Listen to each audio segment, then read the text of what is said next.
En compagnie d'un groupe de 9 aquariophiles confirmés, nous avons remonté le Rio Napo pendant quelques jours sur le Selva Viva et nous sommes consacrés à la pêche et à l'identification des poissons d'ornement qui peuplent le bassin amazonien.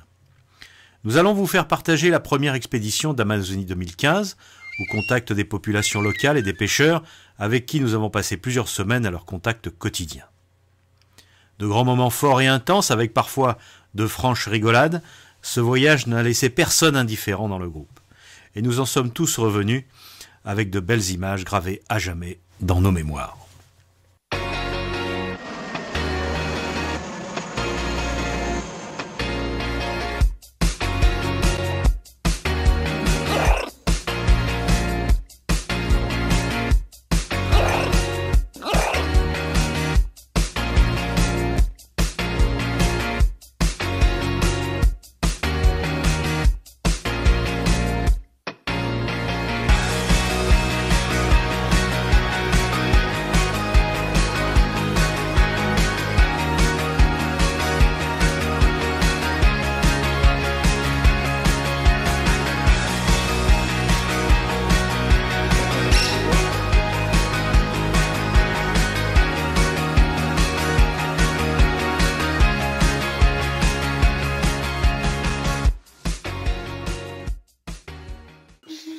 Nous allons vous faire rencontrer quelques habitants de ces villages des bords du Rio Napo.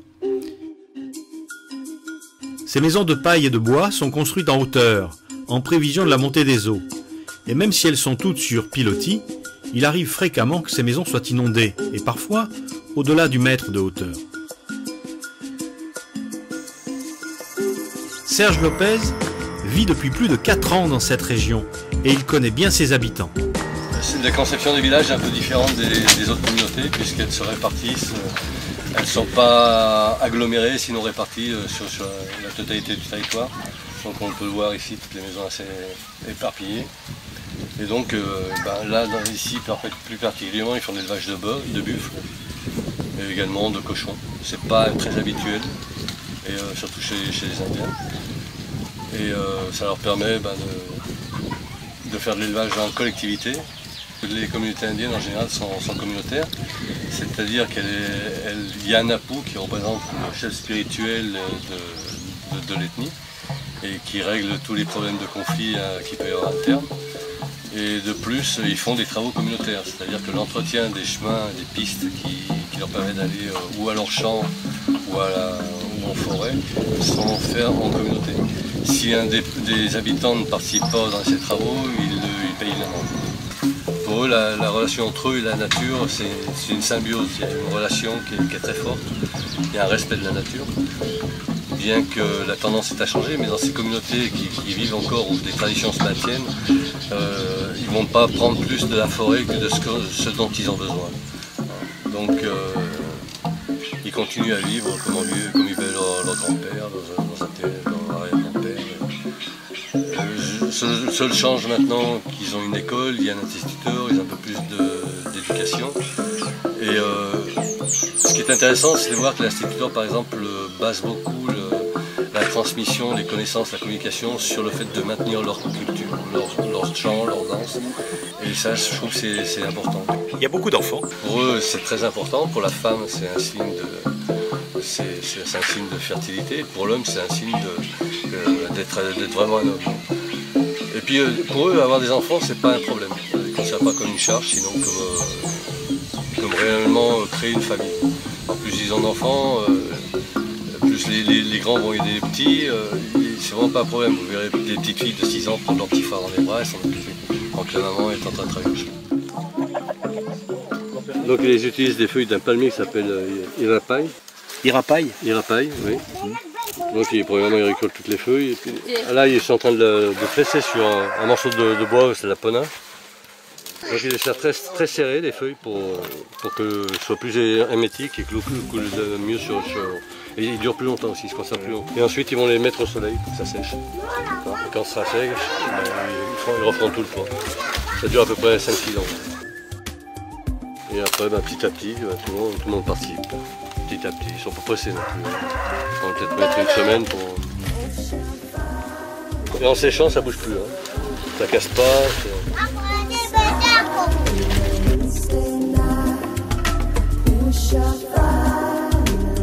Ces habitants du bord de l'eau utilisent beaucoup les feuilles de palmier, nous venons de le voir, pour la réfection des toits. Mais avec ces végétaux, ils tressent aussi des hamacs. Ils sont hyper résistants. Ça c'est la fibre de Chambira, tu vois, t'as justement ici c'est le cœur du palmier. Ouais. Et ensuite, ils enlèvent une partie de la feuille pour sortir cette nervure. Ils vont laisser sécher et ensuite ils vont les tresser. Ah oui. Brin par brin, ils vont les tresser et avec ça ils vont faire des hamacs super résistants. Hein. Là c'est la fibre, mais si tu... Ouais. Et si tu fais deux, là tu le casses plus. Hein.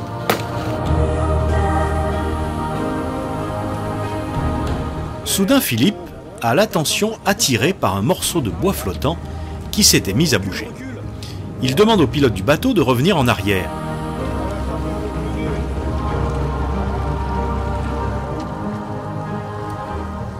Il avait raison, c'était un paresseux qui traversait à son rythme le fleuve.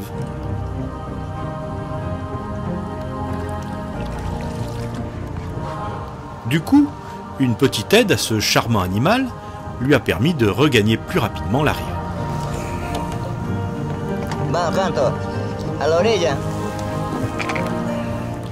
Le paresseux est réputé être l'animal le plus lent au monde. Au cours des 2 derniers siècles, ce paresseux, au mouvement lent et au sommeil facile, fut considéré comme un animal stupide, primitif et mal adapté, à tel point que l'on ne pariait pas cher sur sa survie. Il fallut attendre le milieu du XXe siècle pour que les scientifiques découvrent la vérité sur cet animal remarquable.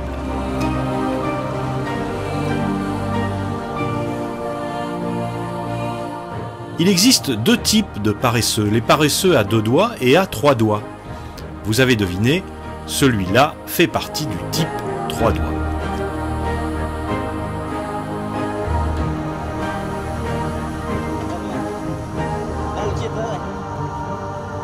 Plutôt que primitif, le paresseux est l'une des créatures les mieux adaptées sur Terre.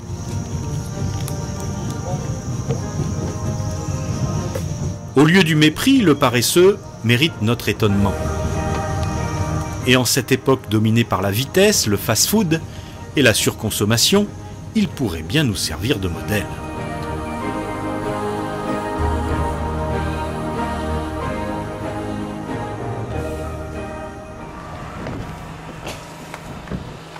Depuis le début, nous sommes à la recherche de discus, mais sans succès.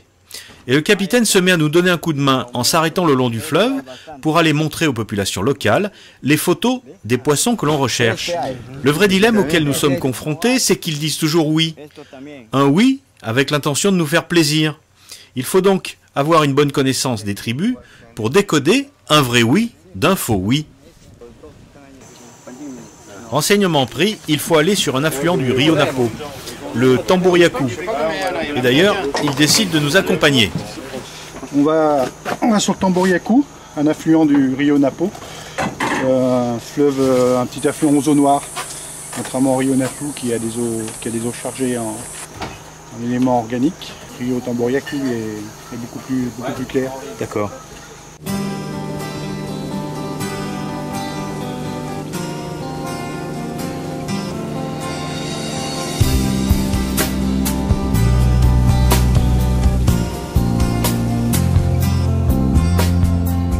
Après quelques minutes de navigation à la remontée de l'affluent, notre chemin est coupé par un tronc flottant qui empêche toute navigation.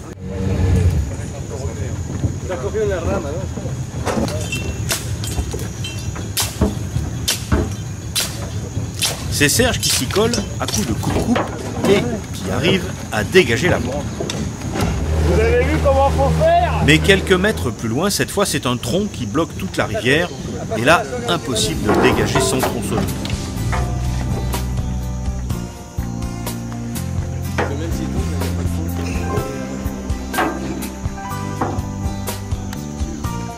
Que cela ne tienne, on va utiliser les peke-peke, ces petites embarcations en bois des Indiens.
le film au moins.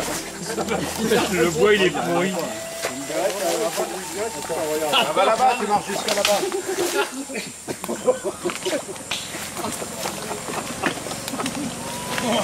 Bon, on peut remonter, Christian, il n'y a rien à voir.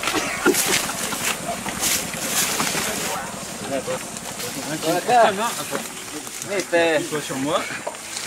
Voilà. Attends, regarde. Espèce de con, va. Au lieu de rigoler. Ah, ils l'ont hissé. Il y a une photo.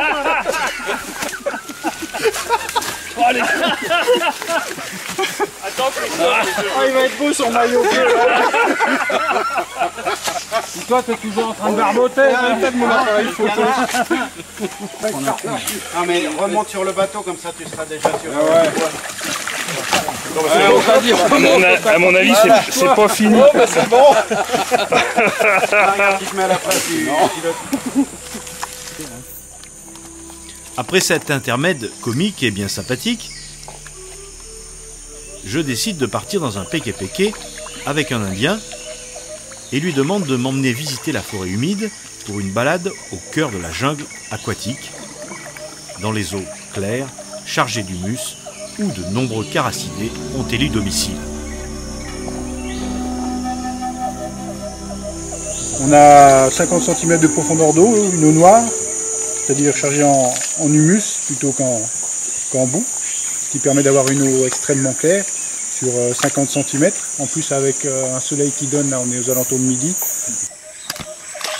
Les pêcheurs ont relevé le filet tout à l'heure, il y a essentiellement des prédateurs, hein, des gros prédateurs piscivores, genre Fassaco, ce qu'ils appellent ici Fassaco, le Ophias malabaricus, les chulruaux aussi, qui y ressemblent. Une espèce de ce qu'ils appellent le pes solo, le poisson renard avec des dents, des grandes dents. On a trouvé des néons, ils nous ont emmenés dans un coin, on a pu pêcher quelques néons inécis, qu'on retrouve, qui font le bonheur des aquariophiles. Et puis pour beaucoup de petits caracidés qu'on n'a pas réussi à identifier, mais à foison, ça grouille, c'est du courage.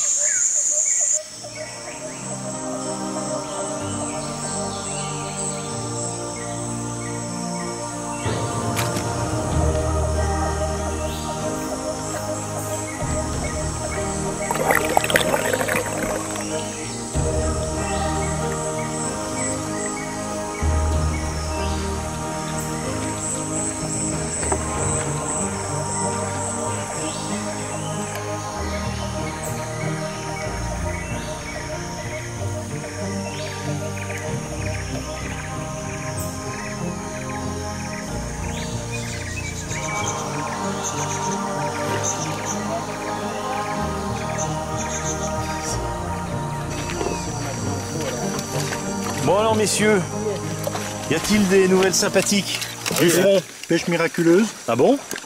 Il y a toute une... ouais. C'est ça. Si, ça c'est un Nanostomus trimaculatus. Très bien. Et celui-là, qu'est-ce que c'est, Christian? Christophe? Ça c'est un petit Mesonota festivus. Ah ouais. Il a une petite feuille sur la bouche, mais bon, ouais, c'est ça. Il y en a déjà plusieurs C'est autres. du Loricaria. Là, vous m'avez dit qu'il y en avait. Oui, oui, ils sont par là. Là, il y a une variété infinie de poissons, là. Il y a au moins 15-20 espèces. C'est quoi les hachettes, tout ça, on les rebalance. Hein. Ah, il est joli Non. celui-là. Petit scalaire sauvage. Voilà, tout à fait. Tu as tout résumé. Il y en a deux ou trois. Bougez pas, là, c'est pas mal. Bordel avec les bottes.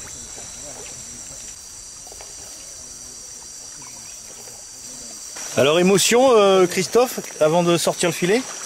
Ah, émotion, surprise surtout. Agréable surprise. Donc on relève le deuxième, on va voir si on a autant de chance. J'espère, il n'y a pas de raison normalement. Donc on va voir. Ça, messieurs. Là, on a des variétés de scalaires typiques du Pérou. Ce sont des variétés sauvages, à ne pas confondre avec l'altum, hein, puisque théoriquement, on ne doit pas pouvoir trouver d'altum ici. Le bateau va couler tellement il y a de poissons. Oh, on en a plein dessus des scalaires. Ça commence à suffire. Hein. Ah, ça c'est un autre truc qu'on a. Ah, tout connaré. Le premier, dis donc. Alors, Ah bah dis donc. Tu peux amener un Tucunari, Cyclosoma ocellaris. Qui peut faire beaucoup plus grand que ça, hein, 50-60 cm, 70 cm, ça dépend. Un bon carnassier. Très reconnaissable à son ocelle noire sur l'arrière.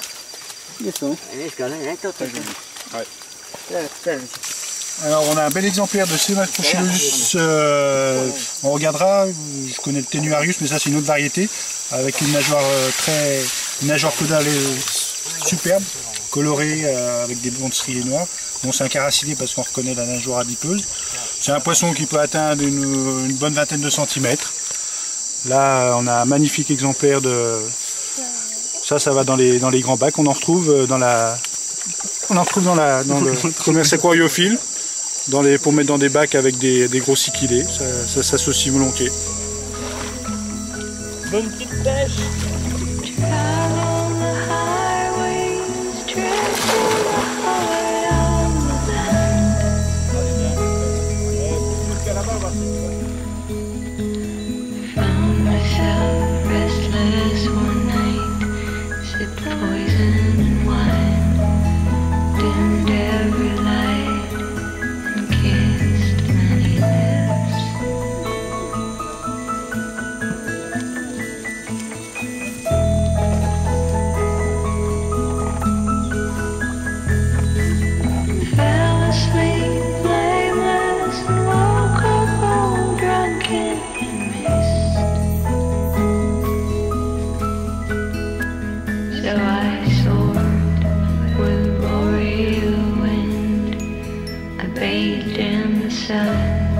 Shook a sensible hand of one foot.